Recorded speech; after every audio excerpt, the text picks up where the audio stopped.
my name is Jason J. Rock Houston. This is for Chaotic Risk TV. Our special guest today is Kingdom Come drummer James Kottak. Now, James, I want to let everybody know when I invited you to come on. You and I talked before. I've interviewed you in the past, and it's been a while. Right.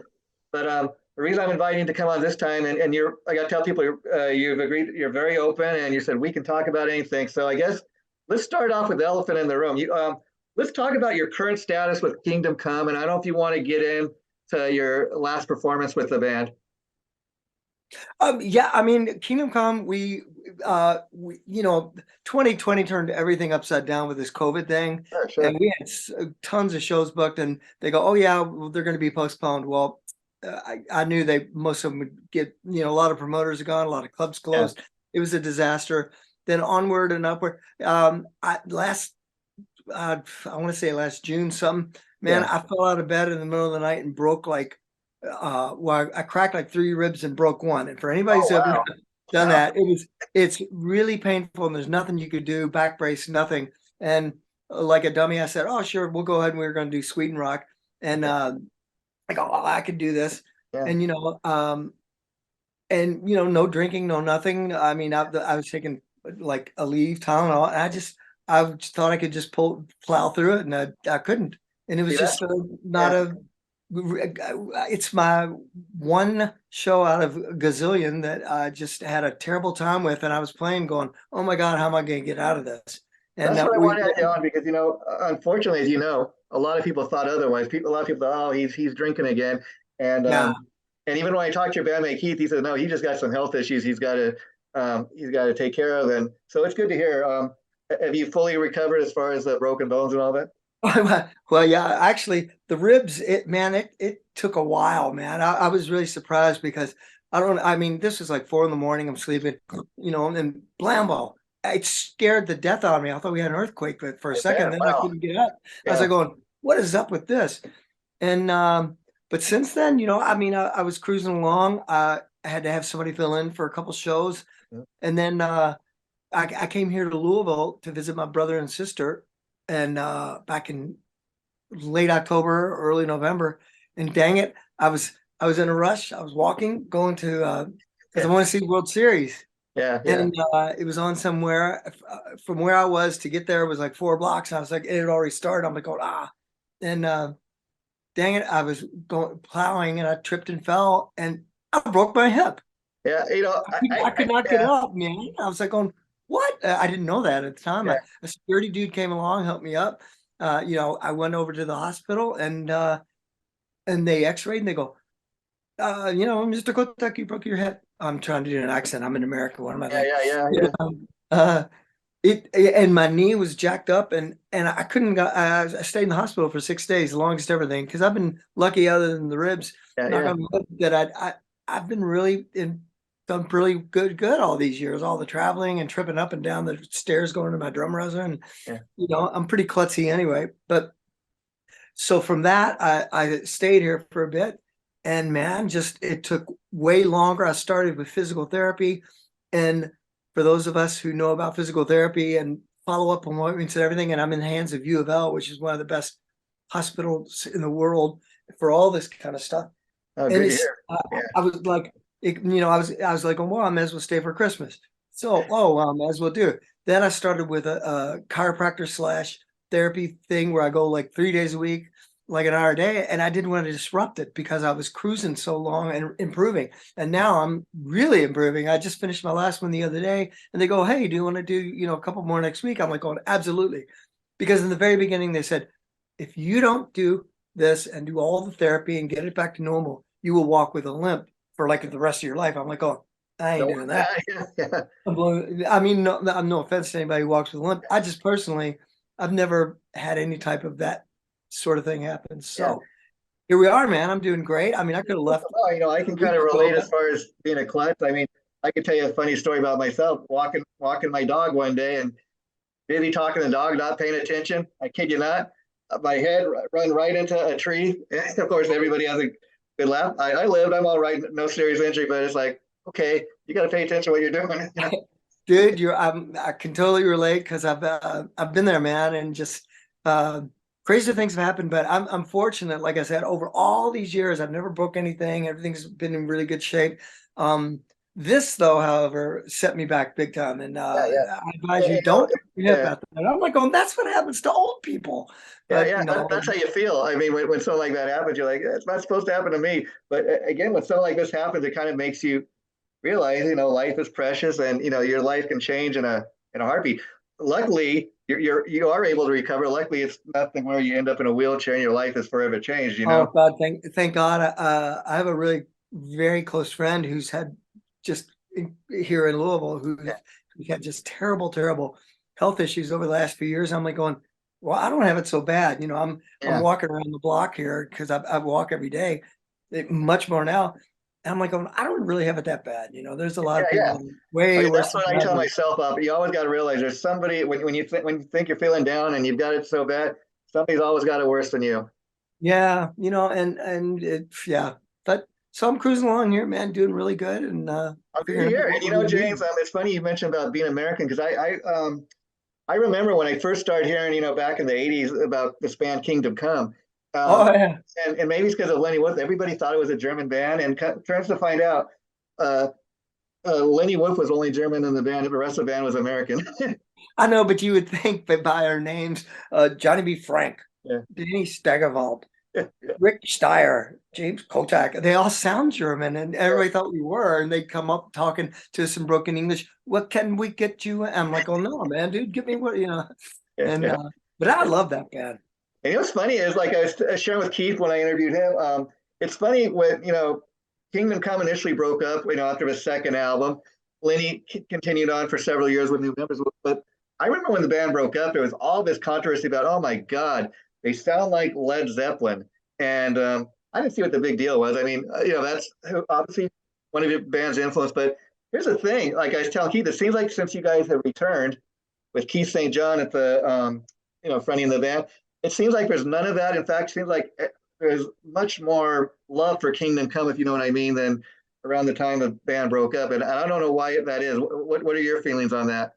I always embrace you comparison to Led Zeppelin because I always say if you're going to be compared to somebody, be compared to the very best. And I'm Right. like, oh, wow, Liz, I'll take that. But Yeah. unfortunately, Lenny, our singer, didn't see it that way, and he deflected questions about it and copped a real bad attitude about it. I'm like, oh, Lenny, that's a compliment. Yeah. Yeah. No. So move forward till now.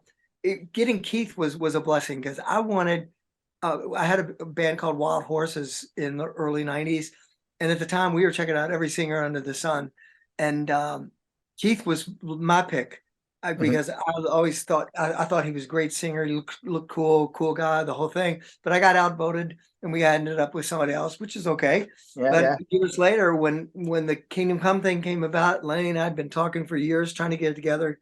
I finally the Scorpion thing finally ended. Not finally ended. I I know you mean. Yeah, but you had time mutual. now. Yeah. You had time. Yeah. And then went to do Kingdom Come and Lenny was on board and then I even got some shows booked and stuff. And he goes, you know what? I changed my mind. I don't want to do it. I'm like going, because we had the original four, me, Danny, Johnny, and Rick, and Lenny, the original band. Perfect. So with that said, I immediately go Keith St. John. And so we cruised on without Lenny and man, the reception was great. I think out of we had like 20 plus different promoters and Yeah. agents and all that stuff we were talking to, and only two of them actually pulled out, and the rest, our first run we did like 20 something shows, and it It went almost seems like to really me well. that there's maybe because so much time had passed since the original lineup had been together. Um, it seems like there's more love for the band, which I think is a good thing. I don't know if the Oh fan. yeah, Yeah. dude, we had no opposition when we were out there doing that or any of the other shows, and no negativity, and we did a lot of press and stuff, and it's all been really positive. And were you at all concerned that Lenny would not want you to continue on without him, or? No, Lenny and I, we made a deal and we had some papers drawn up, and he might have been compensated for the use of the name, but that's the way rock and Yeah, roll yeah, goes. that's He what you do. owns the It's name. business. Yeah. Yeah, and we want to do things by the book, and so we're kind of cruising along now, and there you In are. fact, Keith shared with me that at one of the early shows when you guys first got back together, that Lenny's with brother was in the audience and was really approving of what he was doing. Yeah, that was actually the first show. I think we started in Seattle, and Marco, whoops, no, oh, he has a different last name, doesn't matter. And he came out, and it was good to see him. And he's like, "Oh, man, you guys sounded great." I'm like, "Oh, well, Marco Thumbs thinks up, so." right? Yeah, and because Keith's just killer, man. And so where are you as far as do you guys have plans to do new music? I mean, I know people aren't buying albums like they were back today, but I think there would be some love for some new Kingdom Come. Yeah, we've been asked that a million times, and I've kind of learned over the years from watching all these other bands make comebacks and do this and do that. It's better to come back and reestablish, and then take it slow in that There you department go. because Yeah, yeah, even if you put new stuff out, everybody's going to gravitate towards your original stuff, which yeah, we focus on the first two albums, obviously, because that's the two albums we all played on. yeah, yeah. But yeah, man, I mean, between all of us, we got tons of songs. That's James, you're a very talented guy. I know, like Thank you. your fallen bandmate Janie Lane, who you're very good friends with, played in Warren. Oh I yeah, mean, you're very much like him in that I know he started out as a drummer, yeah. turned into a great frontman, great singer, and prepping for interview day, I was listening to some of the Kottak stuff, and you're a super talented singer. I mean, have you ever had thoughts of putting out a Keep it solo coming, album? huh? Well, I didn't hear what you said. Super talented singer. I mean, people No, might be thank you. surprised, talented drummer, but you can do that too. Very much like Janie. Well, yeah, thanks very much. And I attribute that to all I slugged it out, played in bars 5 nights a week from like, 1980 through the Kingdom up until Kingdom Come. And, I had to always, nobody wanted to sing Bob Seger, Bruce Springsteen, John Cougar, or any stuff that ruins your voice. And I'd sing it all. So, and the harmony. So I think it paid off, man. Yeah, yeah. Thanks. I mean, you I'm definitely flattered. you're one of those guys. I mean, Peter Chris, Don Henley. I mean, Yeah. you Don know, Henley's great. yeah, great guy. Drummers, Roger Taylor from Queen. Yeah. Some of the stuff I was listening to. Where you want Don't to go? forget that David Grohl. David Grohl. Yeah. In fact, Yeah. it's funny you bring him up because, of course, everybody knew him as the Nirvana drummer. I'll never forget when first time I heard Foo Fighters, and you realize, oh, wait a minute, that's the drummer from Nirvana. He's a singer. He can write songs. He can front a band. Yeah. Yeah. Yeah. Yeah. And while he's in Nirvana, Kurt Cobain's presence was so huge that, you didn't think, well, the drummer's back there, he's good. And the bass player back there, he's good. It was all Kurt Cobain, and, but man, David Grohl, look at him. I mean, Yeah, great, phenomenal. another one comes to my mind, not exactly hard rock or anything, but Phil Collins, legendary drummer. Oh my God. I Yeah. mean, that guy's played the drum. I mean, he's like 70 something now, and he's played the drums so much he's physically like he can no longer play the drums. He can still sing, thank God, but Yeah. he's suffering from carpal tunnel, from what I understand. But man, what a Yeah. warrior! Once again, knock on wood, I've never had any of those problems until this fall, and I got something going on with my arm. But other than that, man, I'm healed up. But yeah, Phil Collins, man, go figure. In fact, talk about being a drummer. That's a real physical thing, and you're going through all this stuff. I was curious, have you all been able to get the drums out and practice, or Yeah, or actually, here in Louisville, I went out a couple of times to see some friends play, and of course, I sat in, and man, everything's fine. I could go play a rock show right now. It's just I want to be 110%. yeah, I'm probably like 95% right now, and there's some plans. Talk to the agent, and there's plans for this and that, but we're kind of man, I told you that COVID thing really racked things up big time, and not just here but globally, because like we had shows booked for Japan and Europe and here and there and wherever, and wow, man. and how do you feel about the guys, temporarily getting Blas Elias to fill in? And I mean, obviously, you don't want to keep your bandmates from, not being able to play until you're well enough to do so. Again, I think that's cool that you got that. Well, the show must go on kind of attitude. Yeah, no, I would never say cancel, because cancel is not my, obviously, because of Sweden Rock. I said no, we won't cancel. I can get through Yeah, this.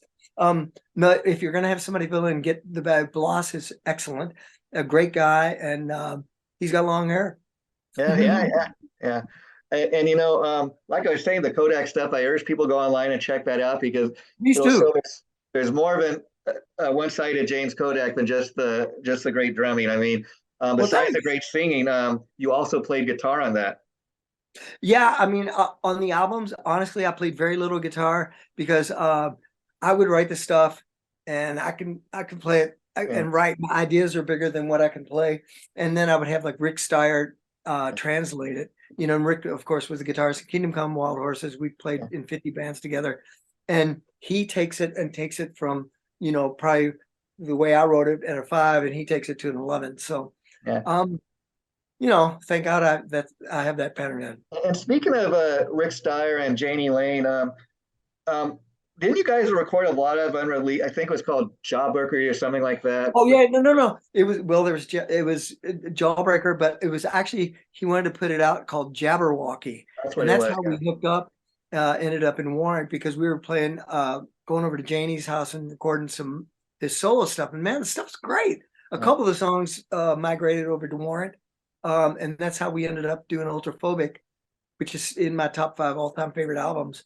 Yeah. But yeah, they just never came about, and you know, we ended up, he had some shows to do with Warrant, and it just worked out to where we entered the band, and there Now, we are. do you and Rick have any say on if that stuff comes out, or is that more up to his family?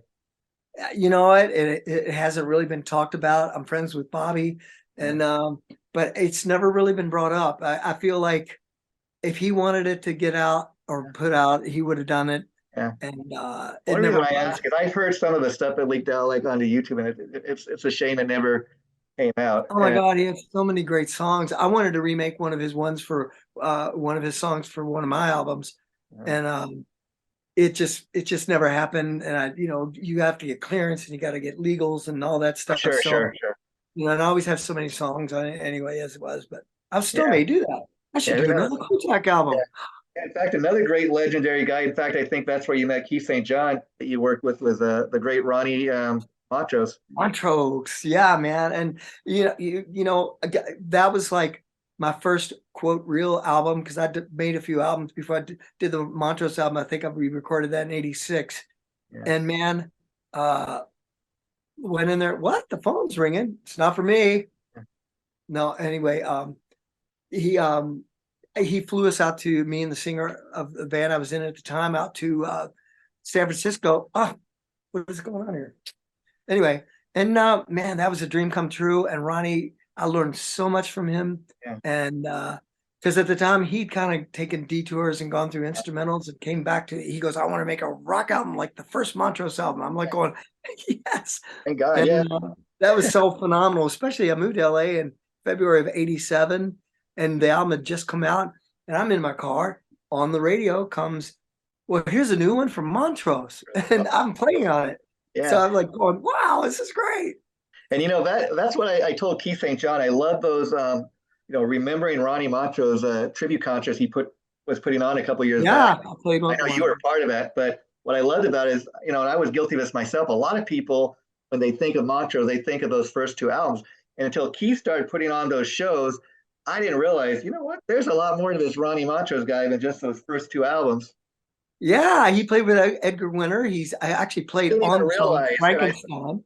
Go figure it out. Free Ride. Yeah. Yeah.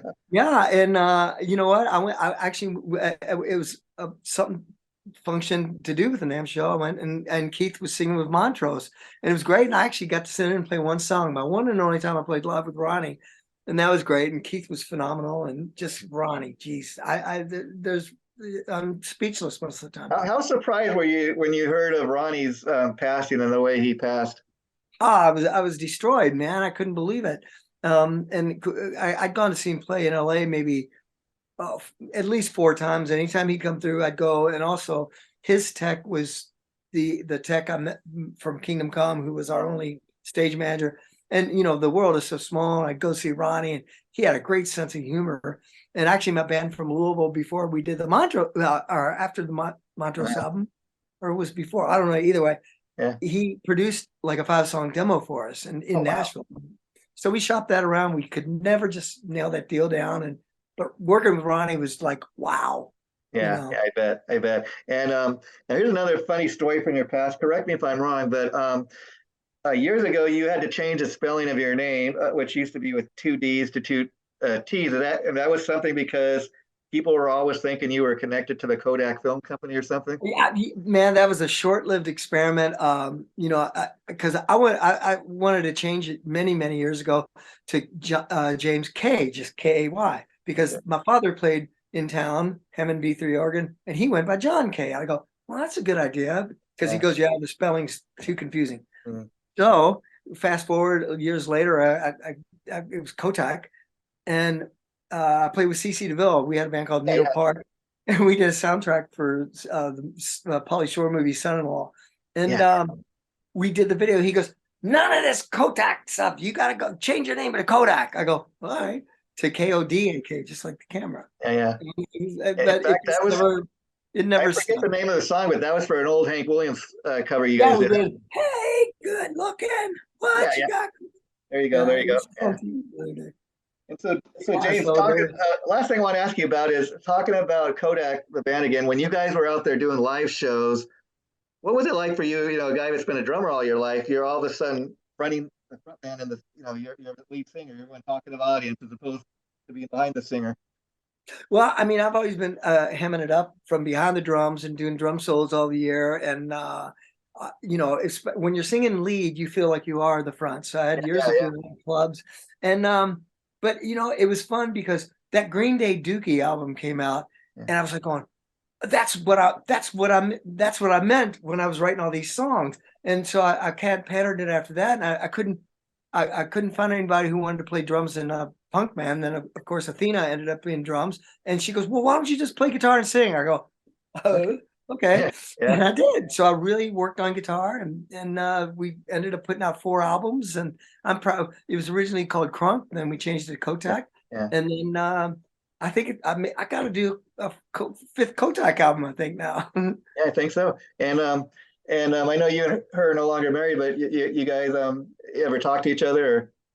I very occasionally, because you know we have kids in common, and but no, not really. I mean, we did for a while. I did her XYs of Rock show, Okay. and we contemplated getting back together more than once, and we actually made an attempt at it. But note to self: do not get back with your ex-wife. There's a reason. And on that note, if you were to do another Kodak album, do you think she would be part of it, or you think you'd get new members? No. In actuality, I played drums on all those albums. Not I pushed her and pushed her and pushed her and made her go in the studio, and she just said, no, no, you do it, and so, she's a great drummer, man. She's got a good right hook too. Yeah, yeah. And, so, how about any of your kids? Any of your kids want to follow in your footsteps? Oh my God, Miles, our middle child, I came home from tour one day, and he had a drum set out on the patio. Wow. And I go, what's with that? She goes, just watch. And next thing you know, he's out there just going nuts. And he was like 6, maybe, or 7. Yeah. And he has a band called Bad Sons, SUNS. And man, they put out a few albums on what's that? It's a really big label. Yeah, I have to check that out. From what you say, it's apparently in the DNA. You know, you said that you've done it all these years. Dude, Your dad. I Your don't dad know. before you? I'm still trying to figure out who the father is.